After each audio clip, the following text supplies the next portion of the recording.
Well, thank you, everybody. Good morning, good afternoon, depending on wherever you are on the planet.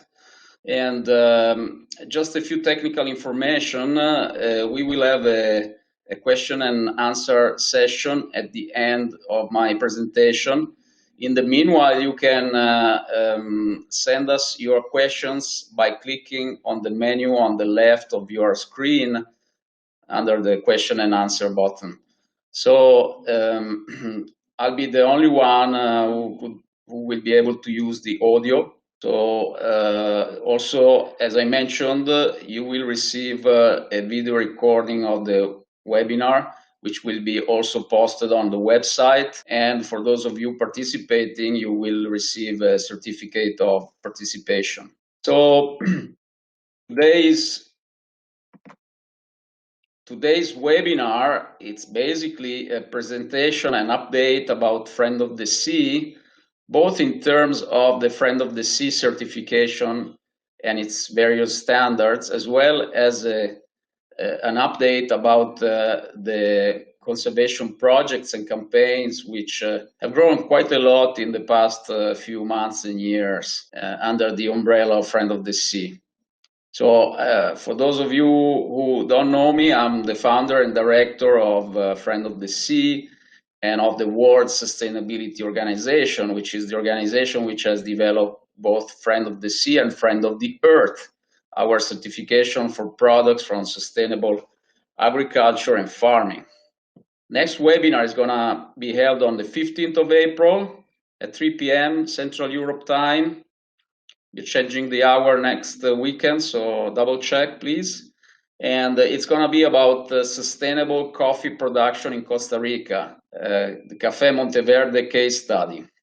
So in the past century in particular, and over the years, human impact on the oceans has grown exponentially.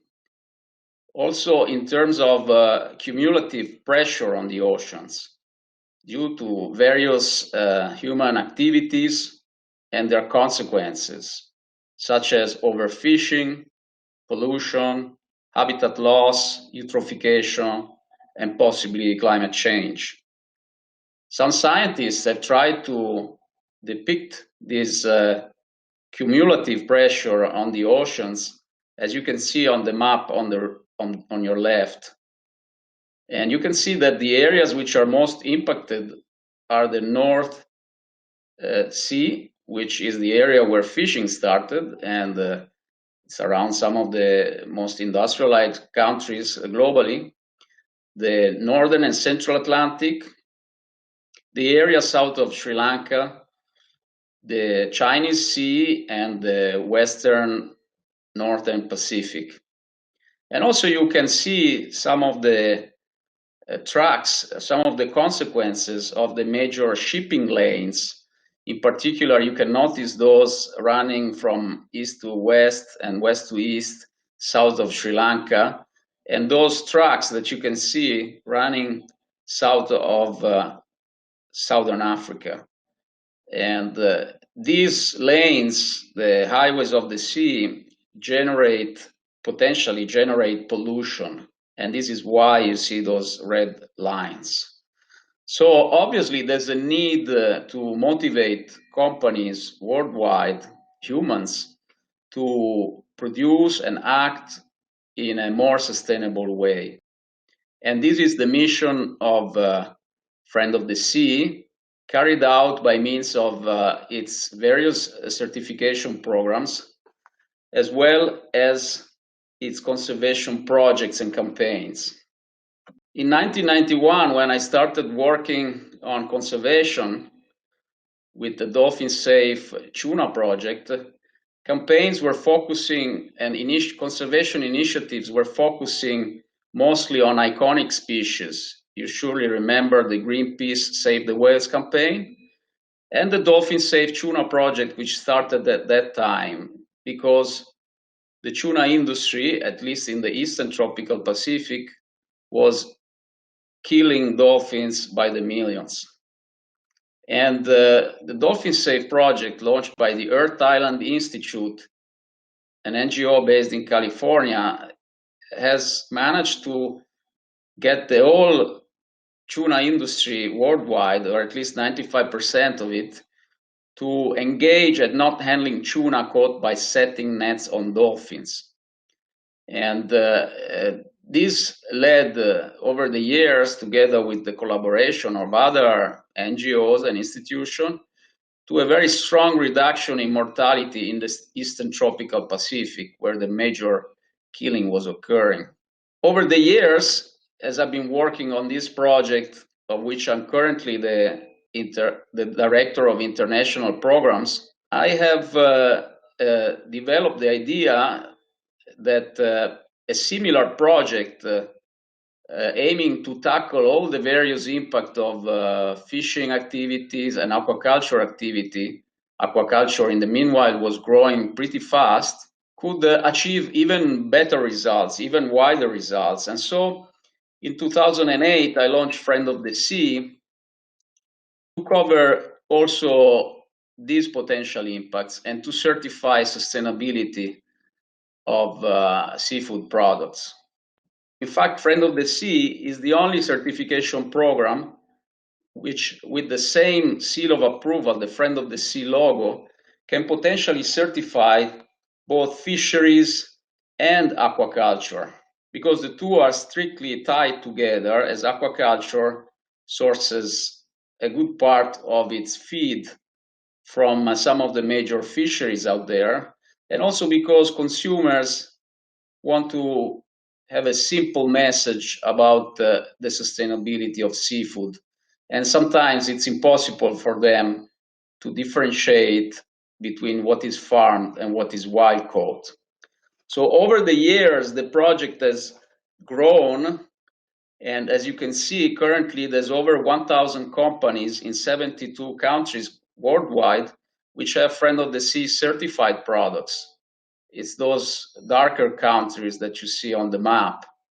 And the logos represent the fisheries which have been certified. In fact, according to a study by the United Nations Conference on Trade and Development, out of the total seafood production, the pie chart on the left, about 14% are certified as responsible, socially accountable, or having a lower environmental impact and being sustainable. And out of the various standards out there, Friend of the Sea represents almost half of the total metric tons certified. And it has become the single largest source of certified wild catch on the global market. In fact, we have grown a lot as a reliable sustainability certification of omega-3 supplements. As you can see, there are hundreds of companies in the industry which rely on our assessment, on our requirement, whether they are distributors, encapsulators, refineries, producers of the raw material, and ship owners. A good part of these are coming now from trimmings and bycatch of seafood for human consumption, which is very good in terms of moving towards a circular economy. We've grown a lot also in aquaculture, as you can see, and we are about to deliver the new version of the requirements for certification for aquaculture, which will focus, at least on a good part of them, on fish welfare. Fish are sentient, and they need to be respected in terms of their welfare standards. And you can see here also a list of the scientific names of the species which have already been certified as Friend of the Sea.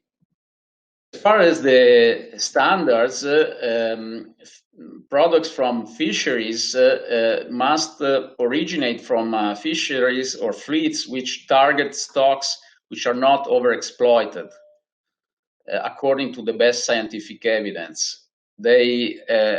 Fishing method must have maximum 8% discards, which is the bycatch which is thrown away, There cannot be a constant bycatch of endangered species, and the fishing method cannot impact the seabed. If there's a potential for impact, an independent study must be provided to show that this impact is sustainable according to mitigation measures implemented. There's requirements related to fuel efficiency, waste management.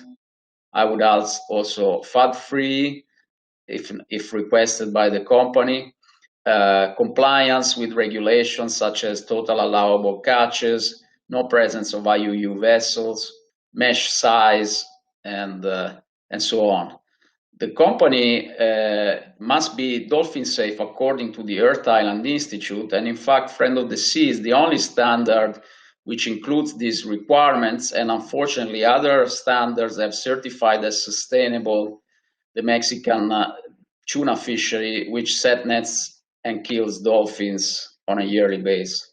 We have also, since the beginning, included social accountability requirements because we know this is very important and relevant also to consumers. And there's, of course, standards and requirements for the chain of custody. Last week, we just released, or maybe this week, the new version 5 of the checklist for products from fisheries.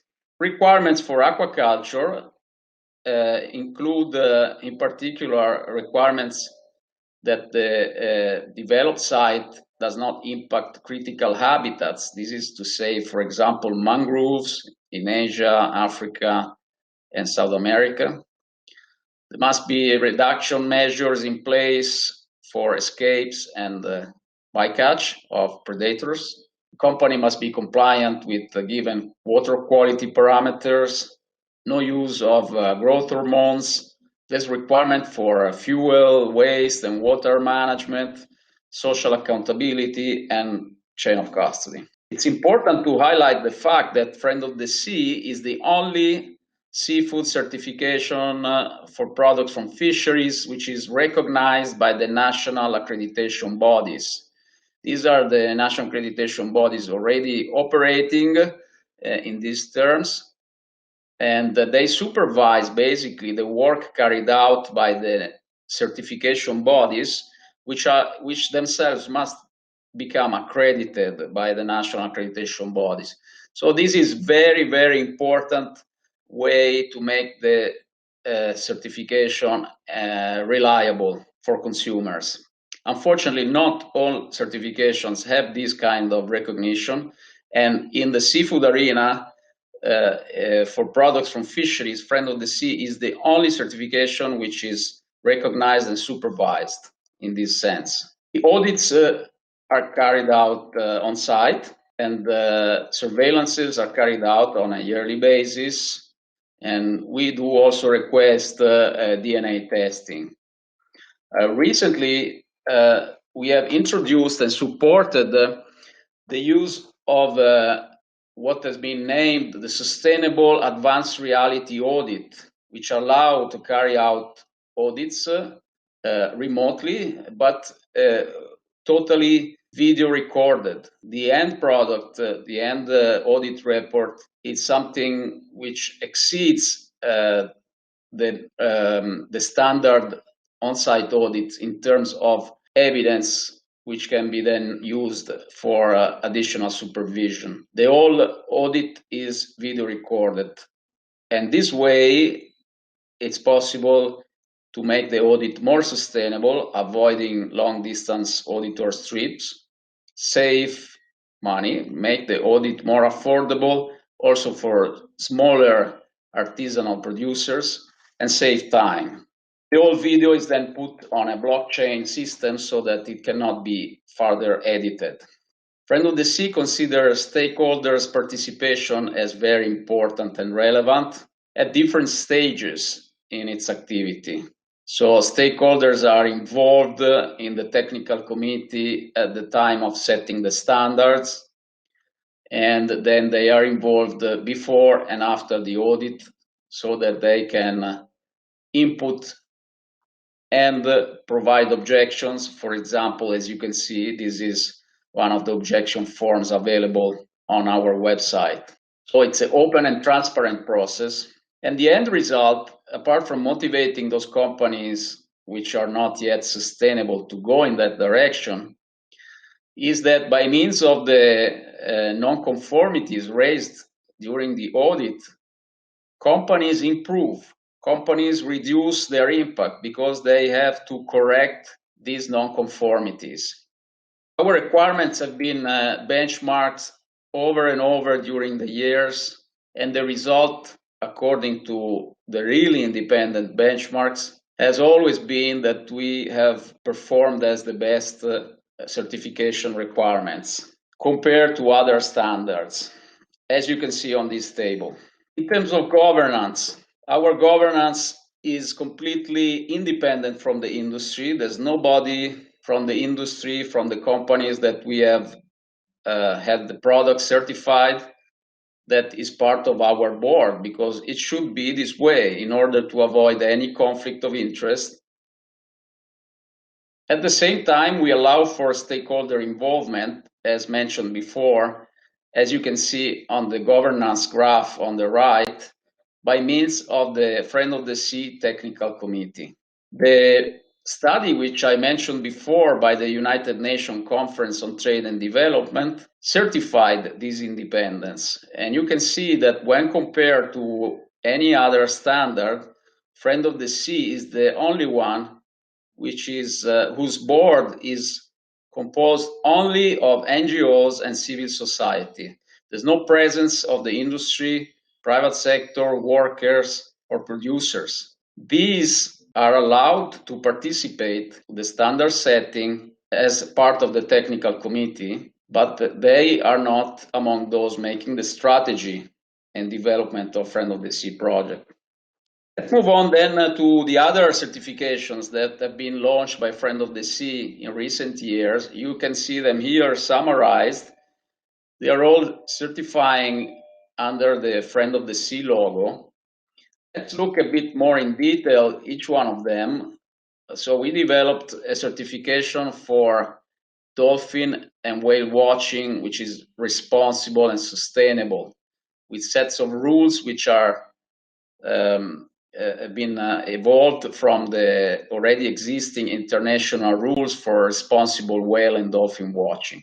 There's about 18 companies and operators worldwide, from New Zealand to Japan, from the Azores to Italy and other areas, which and Sri Lanka, which have been certified Friend of the Sea. So you can go and do whale watching, and you will find the Friend of the Sea logo on the flags of these operators.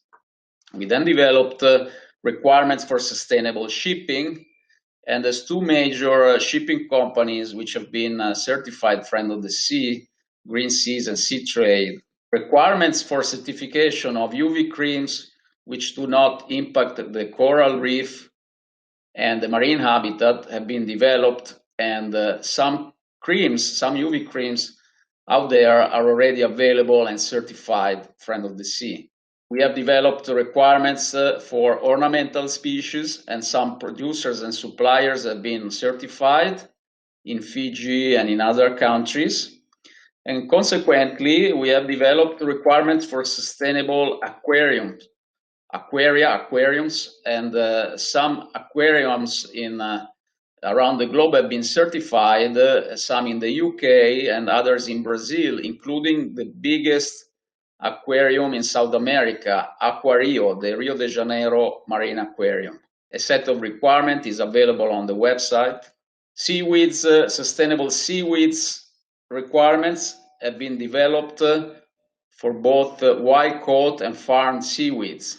Requirements for sustainable restaurants are available, and 500 restaurants globally in the different continents have been certified or highlighted on the app as providing one or more Friend of the Sea or Friend of the Earth certified products. You can download the app by searching on any app store as sustainable restaurants. And the app allows consumers to spot the closest restaurant nearby. We developed requirements for a growing sector, farmed insects production of fish meal, of meal for aquafeed.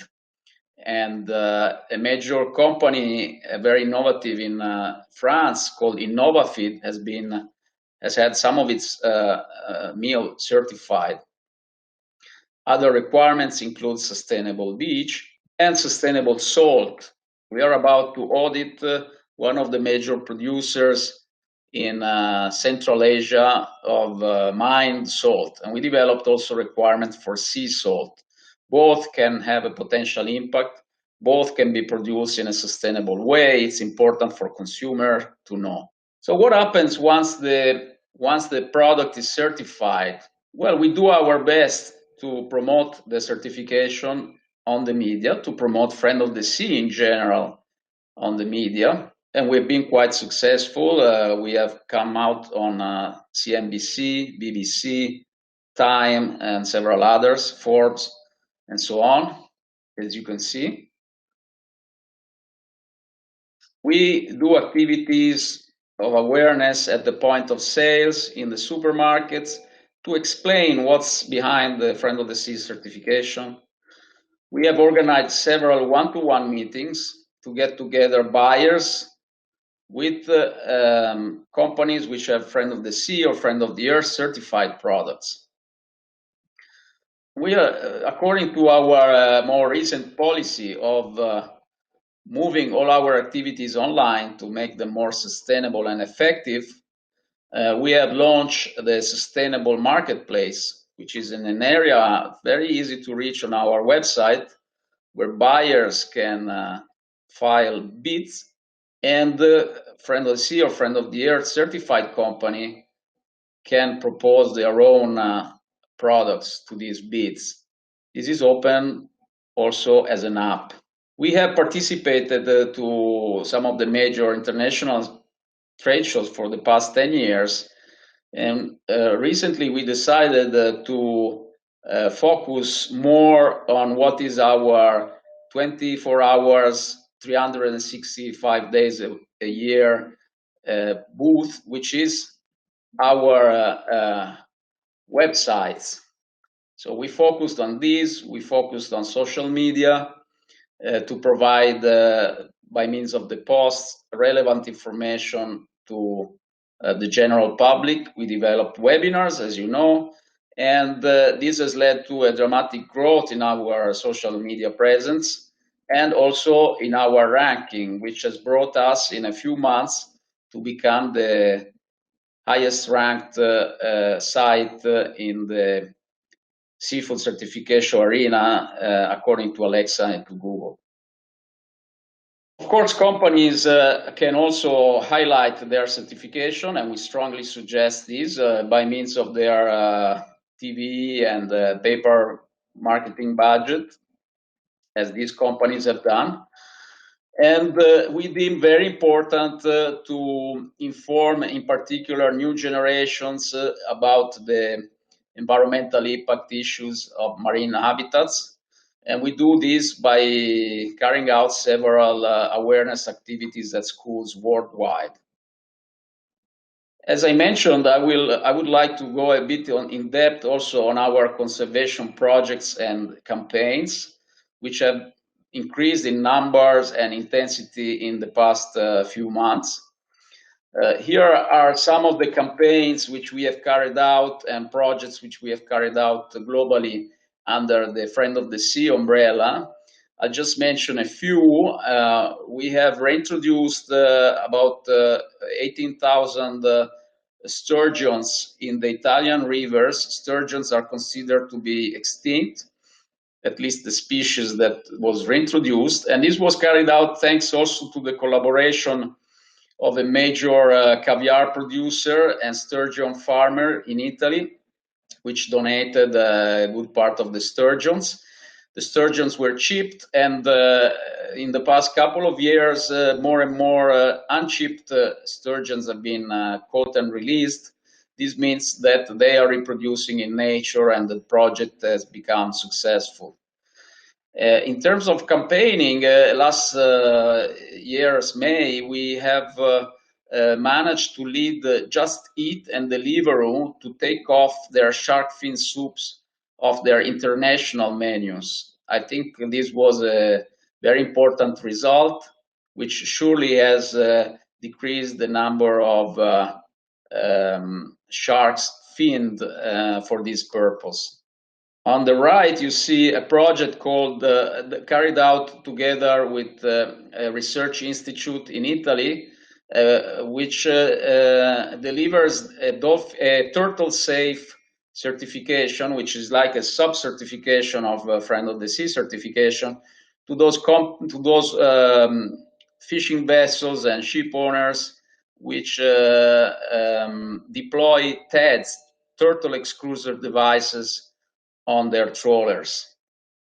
All these projects and many other projects and the Friend of the Sea, Friend of the Earth certified products are available on an interactive map on a new website which we have developed, more consumer friendly, which is called Sustainable Friends. As I said, in 2016, we decided that time was right to launch a parallel certification, Friend of the Earth, which certifies products from sustainable agriculture and farming. And the project has grown a lot. I won't go into detail, but just to let you know that coffee and quinoa from South America were certified, as well as dairy products and rice and coconut products in Sri Lanka and South Africa, and several wine and oil, as well as the first Parmesan certified Friend of the Earth, and eggs and chickens. So Friend of the Sea and Friend of the Earth projects are carried out under the umbrella of the World Sustainability Organization. And you can find on the website a full list and details about the conservation projects and campaigns which we have deployed, as you can see, under the Friend of the Sea or Friend of the Earth umbrella. And some of these are actually also petition on change.org, the major worldwide petition platform. And some of these have obtained almost 50,000 supporters. Particularly interesting is our campaign on enforcing the ban on the trade of pangolins, a very, let's say, hot issue now with coronavirus, which apparently was transmitted, according to some not yet peer-reviewed studies, from bats to pangolins to humans. And this campaign has caught the interest of BBC, which interviewed me 3 weeks ago to learn more about the pangolin crisis. And you will be able to listen to the interview from the PowerPoint that we will send you. There's a link to the interview. So this is my last slide, just summing up. The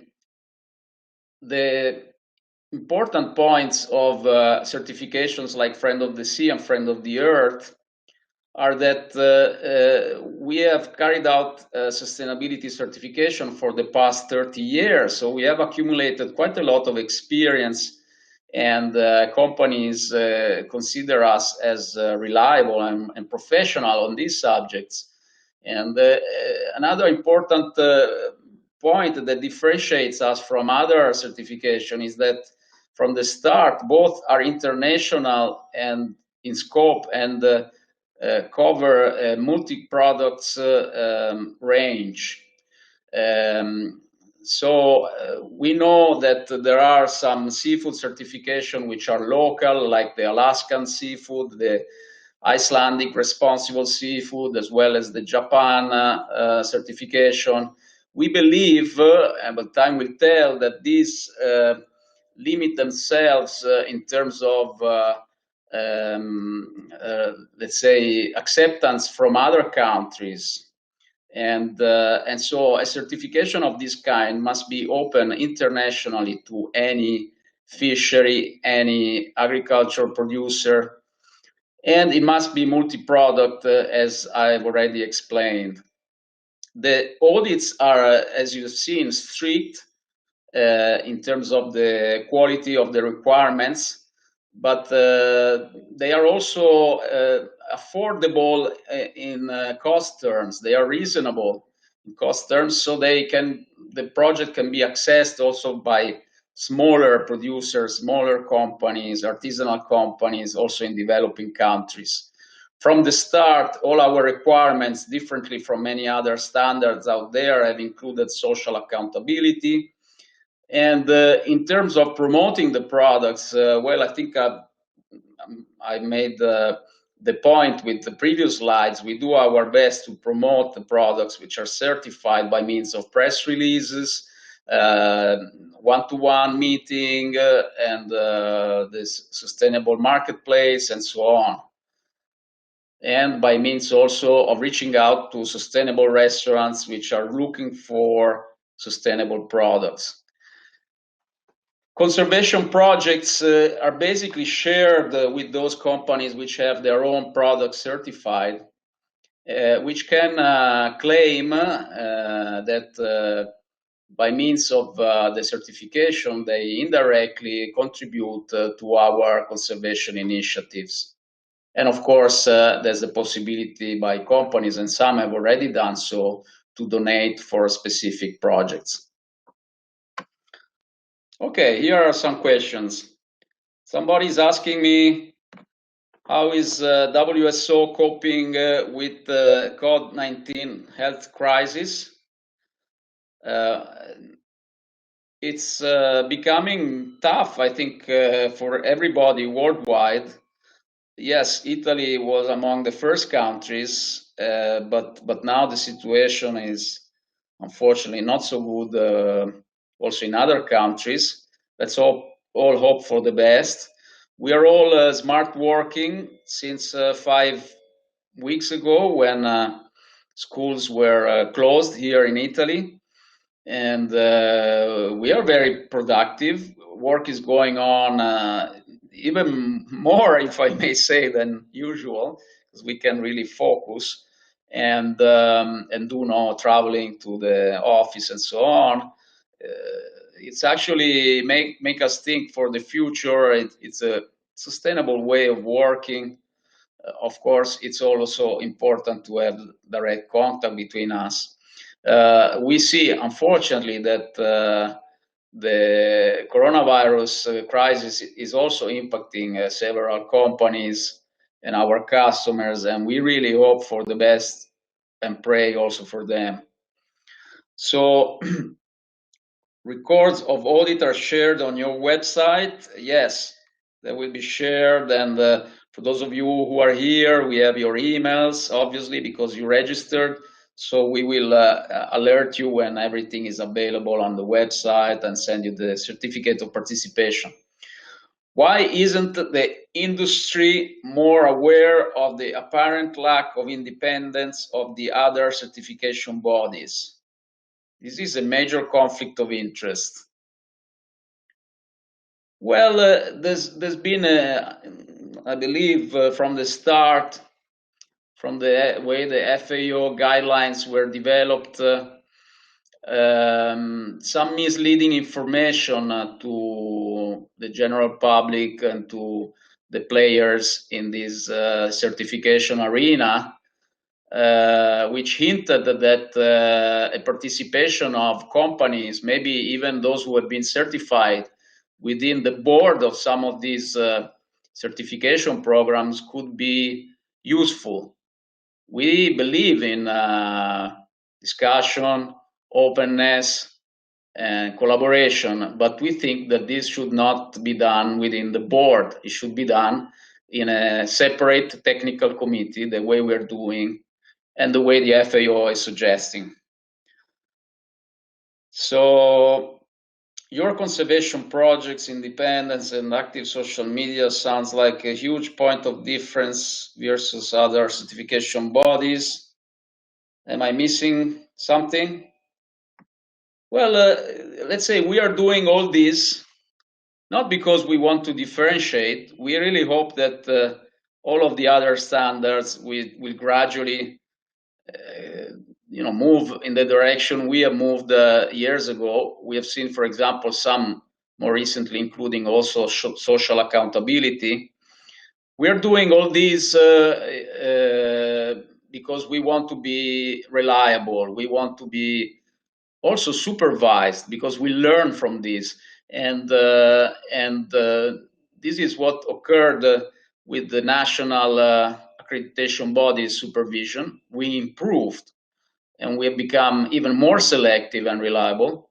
And as far as the campaigns and the projects, I mean, this is part of our mission.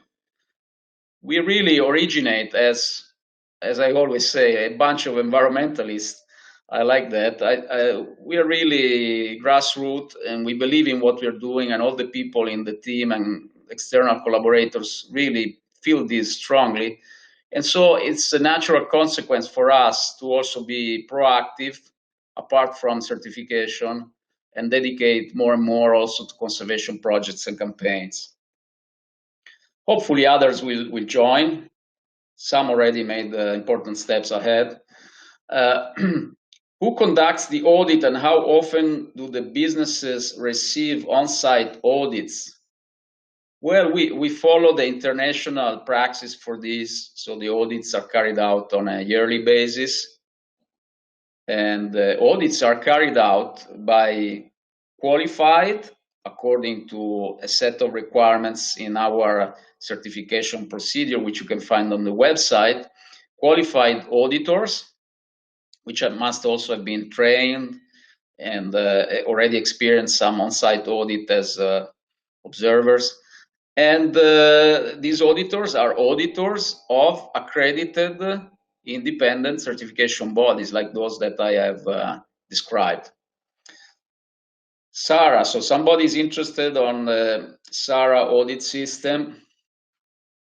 Is it included in the audit service as a feature?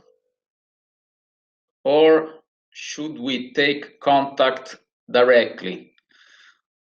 Well, the SARA platforms that are used for the audit are open platforms.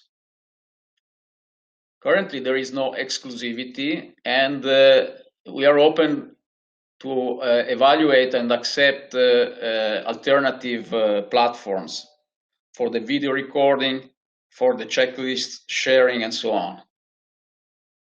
So you can contact us directly, and we will provide you additional information and links also to videos which describe this concept and this audit technology.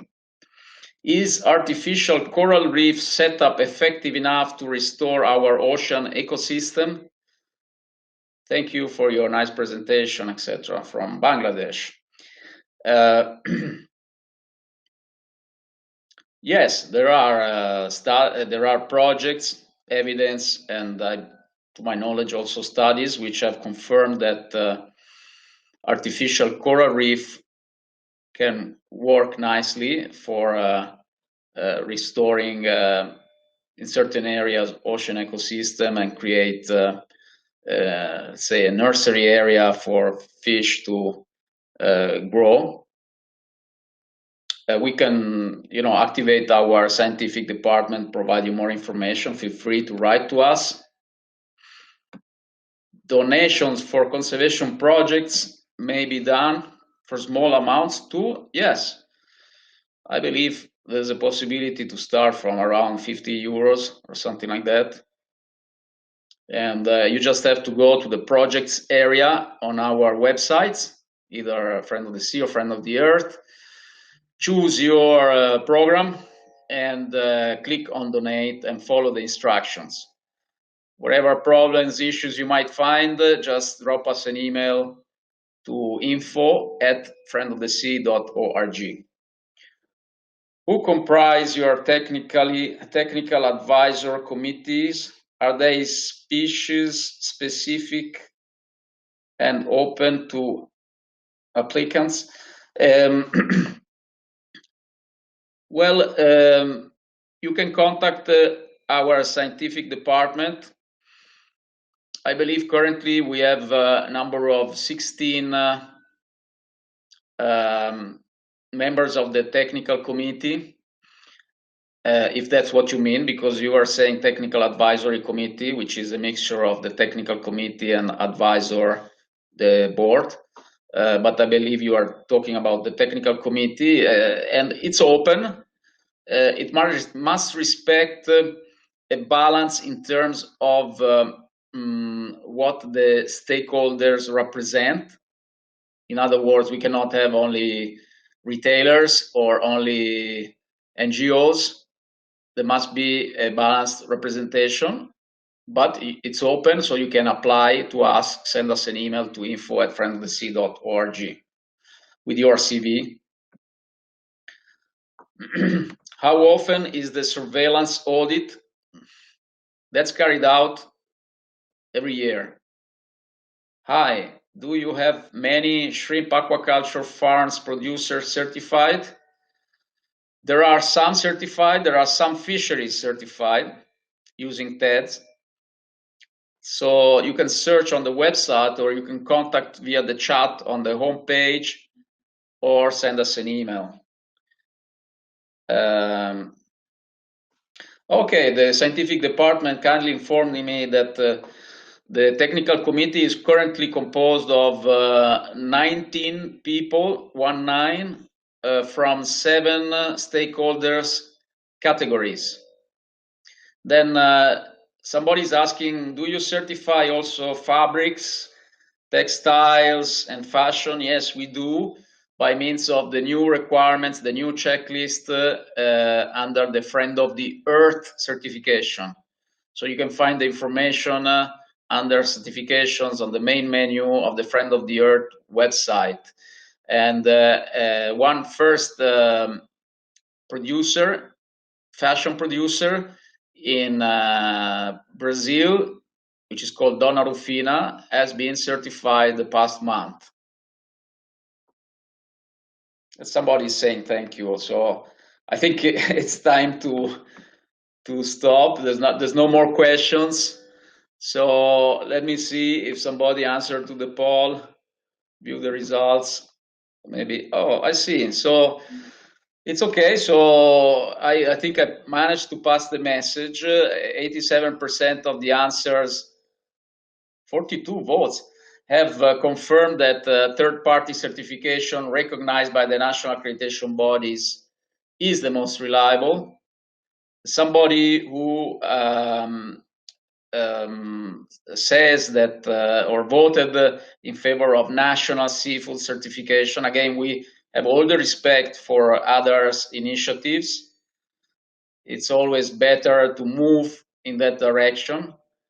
And some of these actually are very good in terms of requirement and so on. I was just mentioning that it could be limiting in terms of international acceptance. And then one voted for Seafood Guide's green score.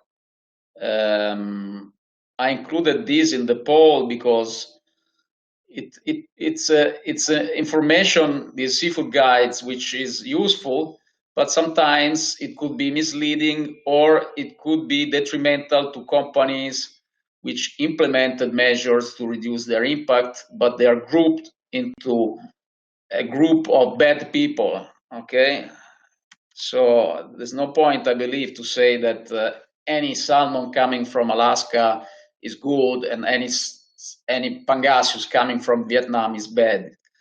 You must go company by company, or saying that long line is bad and bottom trawling is bad. You must go company by company, fleet by fleet, ship owner by ship owner, because there might be measures in place to reduce the impact, and and so it's confusing consumers to group in one bad group or one good group a bunch of companies which obviously could operate in different ways. So I'm sharing the results with you. Okay, that's a feature I never tried before. And okay, thank you very much. And we will send all the information. We will be in touch. Stay safe, stay at home, and feel free to contact us. At this time, it's important to maintain contact, to speak, to interrelate. Thank you very much. Bye-bye.